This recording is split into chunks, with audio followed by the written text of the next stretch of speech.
नमस्कार, मी दीपिकाज रेसिपीमध्ये तुमचे मनापासून स्वागत आहे। आज बनवूयात खोबऱ्याची चटणी। ही चटणी आपण इडली, डोसा, आप्पे सर्वासोबत खाऊ शकतो। एकदम झटपट अशी होणारी ही रेसिपी आहे। त्यासाठी इथे मी 1 कप ओलं खोबरं घेतलं आहे। खोबरं मी खोंदून घेतलं आहे। तुम्ही इथे खोबऱ्याचे कापही घेऊ शकता। यामध्ये 3 हिरव्या मिरच्या घालून घेते। हिरव्या मिरच्या तुम्ही तुमच्या आवडीनुसार कमी जास्त करू शकता। अर्धा इंच आल्याचा तुकडा बारीक चिरून घेतला आहे। त्यानंतर फुटाण्याची डाळ घेतली आहे 1 चमचा। फुटाण्याच्या डाळीमुळे आपली चटणी मिळून येते। एका साईडला पाणी एका साईडला चटणी असं होत नाही। त्यानंतर दही घेतला आहे 1 चमचा। चवीनुसार मीठ घालून घेते। थोडीशी कोथिंबीर किंवा कोथिंबीरीचे देठ घातले तरीही चालेल। गरजेनुसार पाणी घालून छान बारीक पेस्ट करून घ्यायची आहे।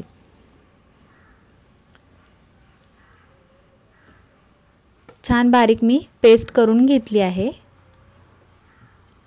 इथे तुम्ही बघू शकता। आता याला तडका देऊन घेऊयात। आपण अशीच ही चटणी खाऊ शकतो, पण तडका दिला की चटणीची चव अजूनच वाढते।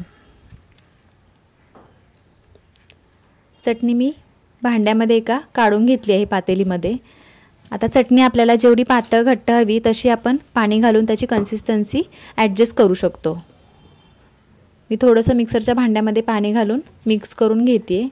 इथे तुम्ही बघू शकता याप्रमाणे अशी मी कन्सिस्टन्सी ठेवली आहे चटणीची।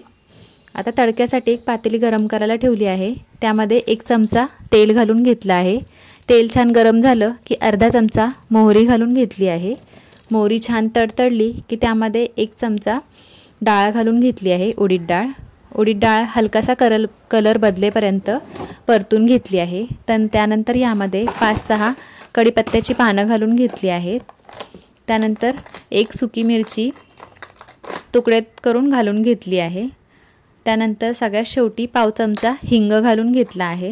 हिंगही छान फुलू द्यायचा। त्यानंतर आपल्याला हा तडका आपल्या चटणीवर घालून घ्यायचा आहे। इथे तडका व्यवस्थित तयार आहे।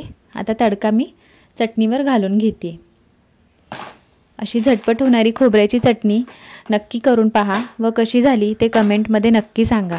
तुम्हाला जर हा व्हिडिओ आवडला असेल तर व्हिडिओला लाईक करा व चॅनलला सबस्क्राईब करा। व्हिडिओ पाहिल्याबद्दल धन्यवाद।